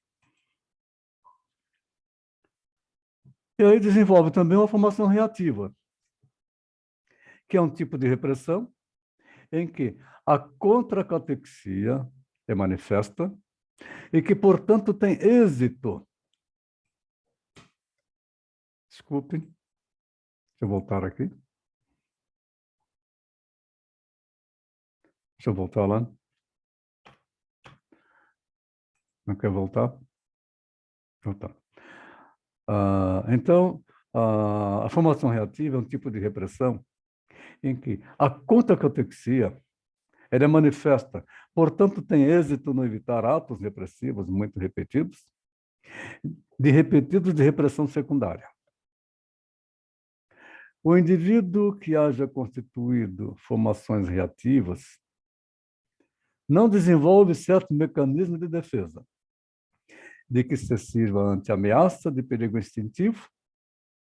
Ele modificou a estrutura da sua personalidade, ela é mutável, como se este perigo estivesse sem cessar presente, de maneira que seja pronto sempre que ocorra.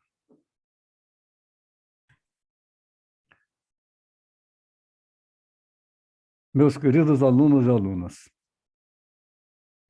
nós fizemos neste módulo uma viagem sobre o mundo interno de uma pessoa, uma viagem sobre a mente humana,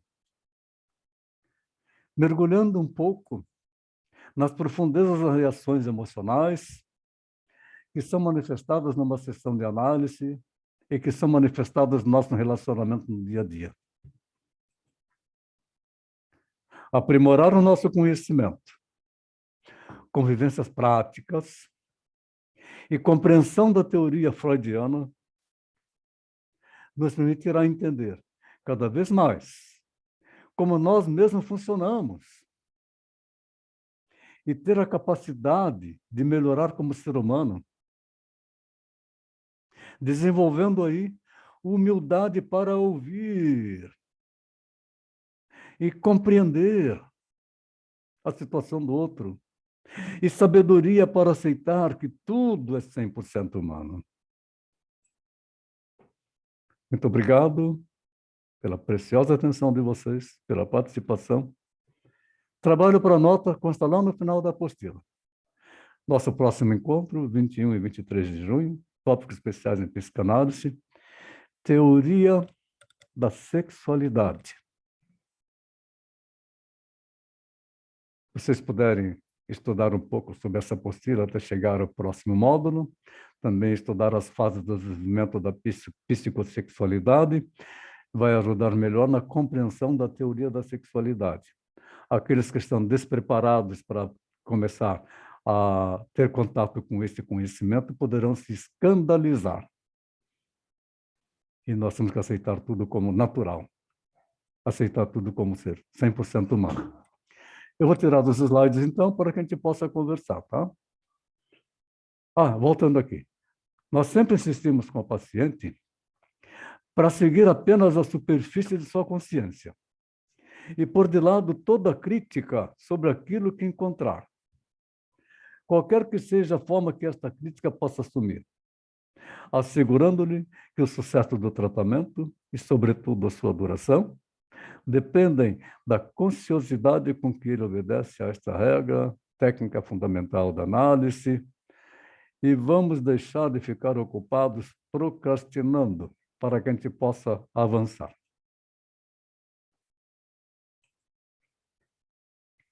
Sei que o slide voltou, agora eu vou encerrar aqui então, vou tirar o compartilhamento.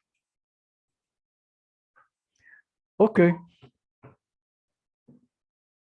À disposição. Quem quer falar?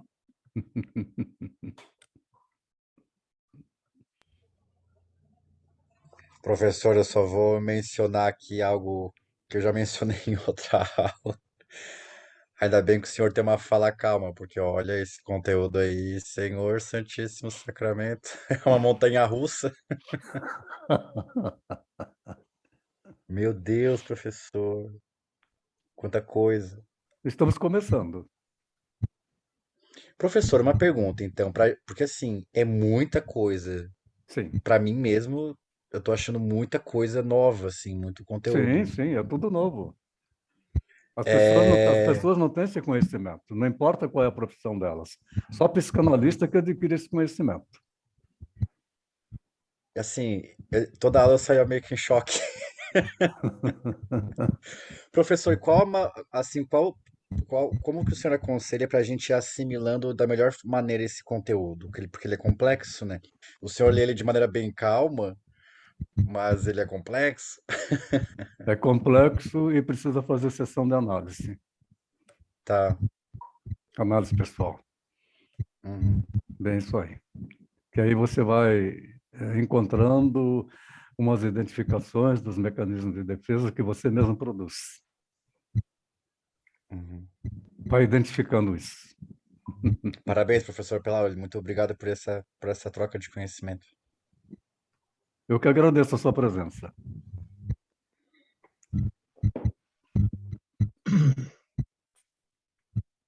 Fala, Antônio.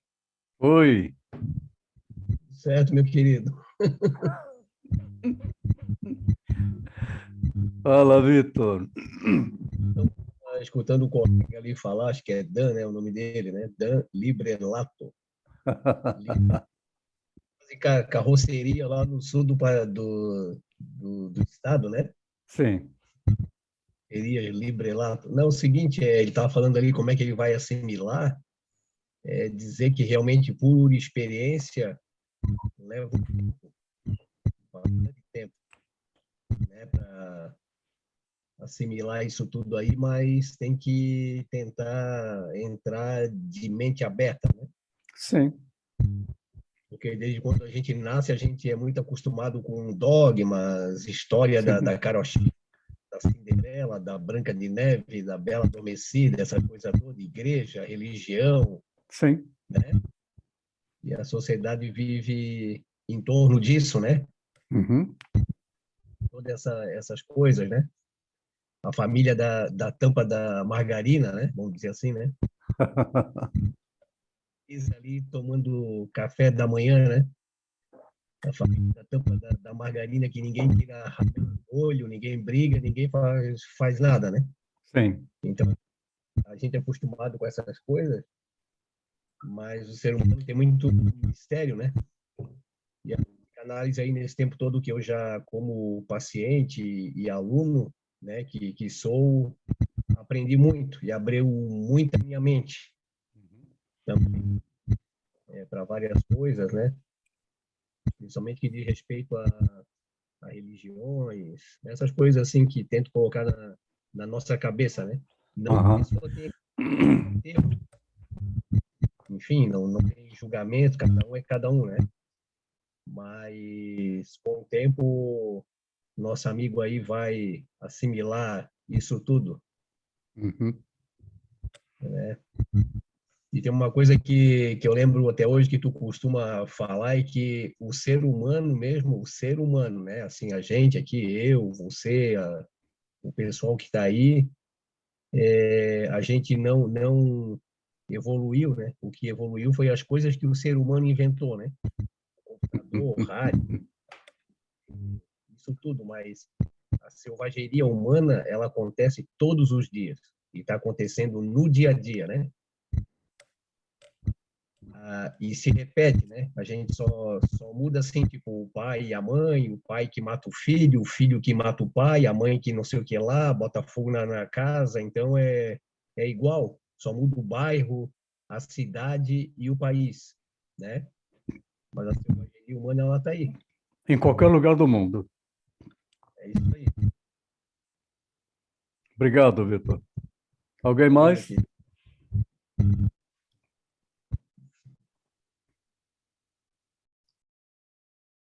Alguém mais quer falar? Fazer perguntas? Cristiane, quer falar alguma coisa?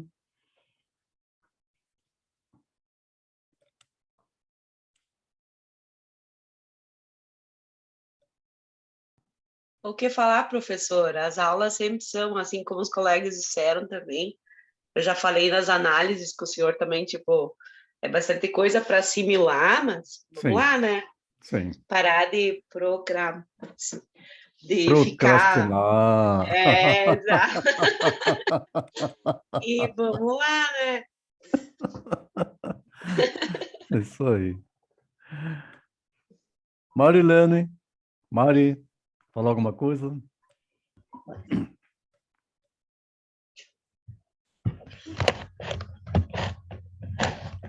Oi.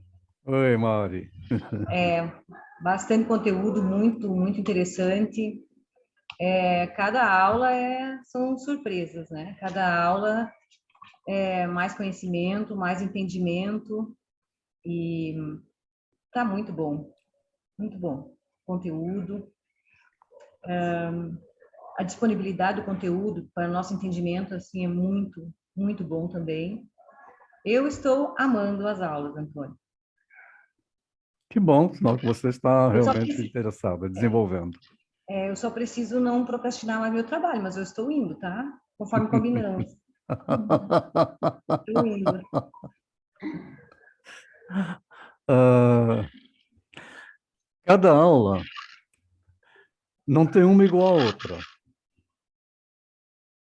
Eu dei essa aula há 8 meses atrás. É diferente hoje. Cada aula é como uma sessão de análise, Mari. Não tem uma sessão igual à outra.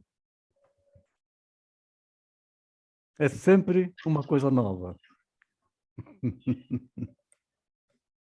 É que Por bom isso você que é, estar aqui impor- com a gente. por isso que é importante, né? Uhum.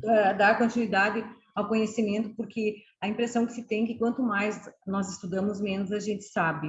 A sensação é essa. Isso, não é impressão, não, é verdade. Nós não sabemos nada. Isso acontece muito comigo, então, É, por isso que estou sempre buscando. E está me fazendo muito bem essa caminhada com as aulas de psicanálise, né? Por isso que eu me sinto muito à vontade que eu falo, que vocês podem fazer qualquer tipo de pergunta, né, que eu vou responder. Porque eu já desenvolvi a humildade para dizer que eu não sei. Uhum. Mais alguma coisa, Mari? Eu não entendi, o conteúdo eu anotei aqui, mas eu estou em umas anotações sobre a introjeção, se você pudesse dar só uma explicaçãozinha lá, eu ficaria muito grata. A introjeção é um processo psíquico. Eu já tenho praticado, desde o comecinho com vocês, uma introjeção com a metáfora do Fernão Capelo Gaivota. Introjetar o que você é. Quando nós falamos da música do Lulu Santos, como uma onda no mar, introjetar que nada do que foi será do jeito que tudo já foi um dia. Quando nós falamos da viagem de avião, a máscara de oxigênio que você precisa colocar em você. Se você não estiver respirando, como é que você vai dar seu oxigênio para alguém? E assim, Sim, outras que nós vamos desenvolvendo. eu Anel do entendi. Rei, introjetar o Anel do Rei. Então, quer dizer, a pessoa chega porque ela chega com uma introjeção, certo? É isso que eu queria te perguntar. Ela chega então, nós se trabalha para ela fazer uma nova introjeção, seria isso? Ela chega com uma introjeção daquilo que colocaram dentro dela como verdade Sim. absoluta. Uhum. E nós não temos verdade absoluta. Ficou claro? Sim, sim, ficou. O fanático religioso, ele é o portador da palavra de Deus. Tanto que ele fala a palavra de Deus agora. Uhum. É muita pretensão, né? Muita pretensão do ser humano. O ser humano é assim mesmo.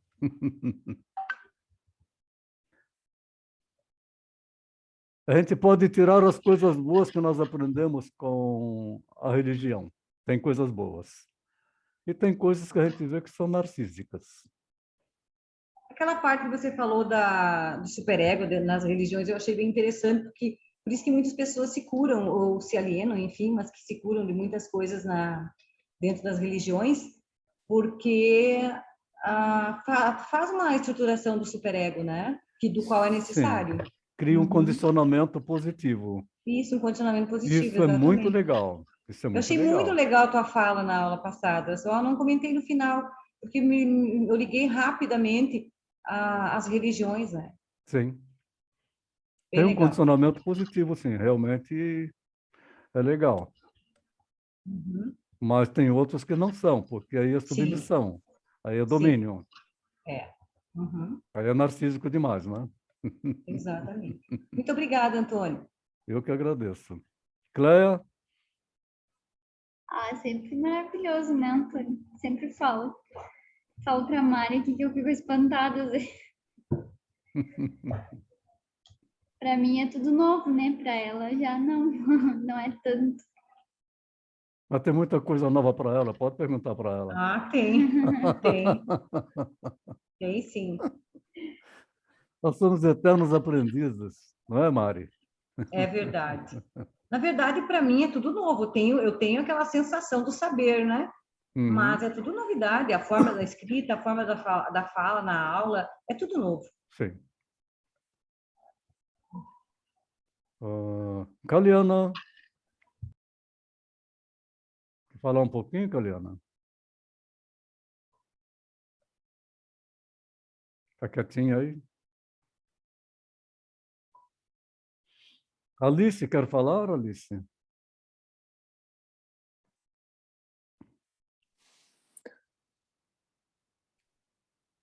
Oi, Oi, posso Alice. falar sim. Que bom te ver. Seguinte, eu anotei algumas coisas aqui que ficou um pouco confusa. Na verdade, confusa não seria bem a palavra, mas que eu gostaria de entender um pouco melhor como que a gente consegue observar nas questões ali de informações temporais que foi colocado. Quando uma pessoa se refere, né, eu não gosto de carnaval, eu não gosto de final de ano, enfim, como que a gente consegue entender o porquê dessas afirmações? Só perguntando para ela.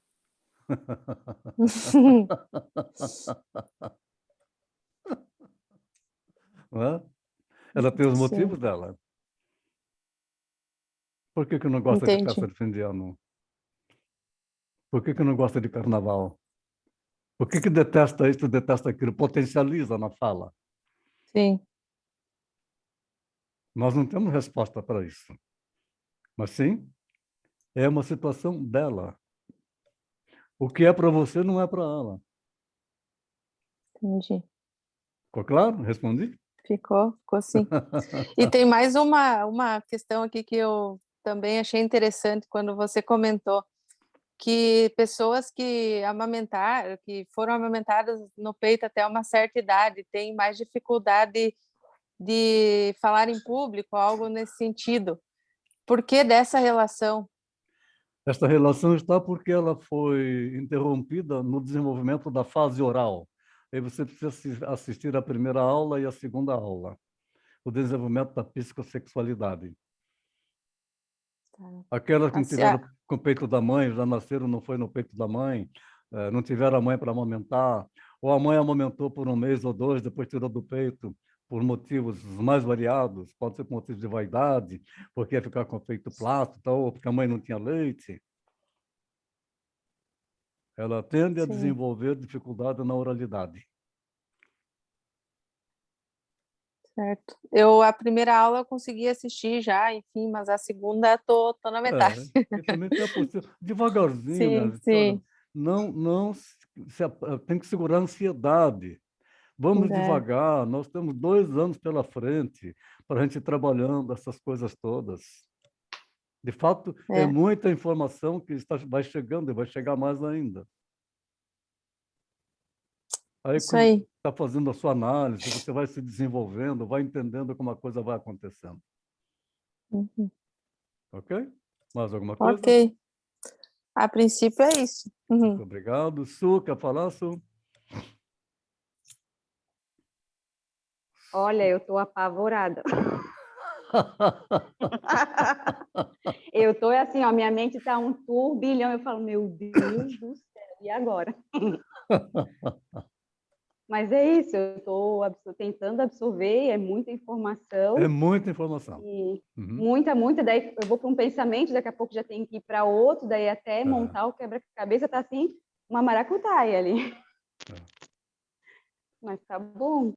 Eu tenho a certeza que este é o tipo de informação que só psicanalista bem treinado, com bom conteúdo da teoria de Freud, tem esse conhecimento.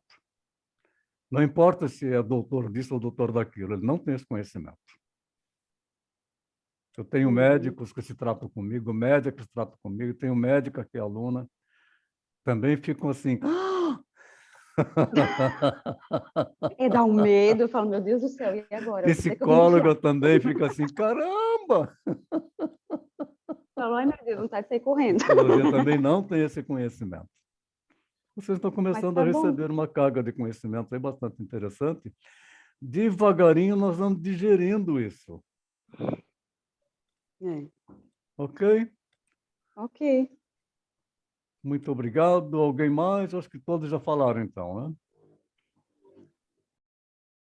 Muito obrigado da presença de vocês. Aguardo os seus trabalhos. Tenha uma ótima noite. Um bom descanso.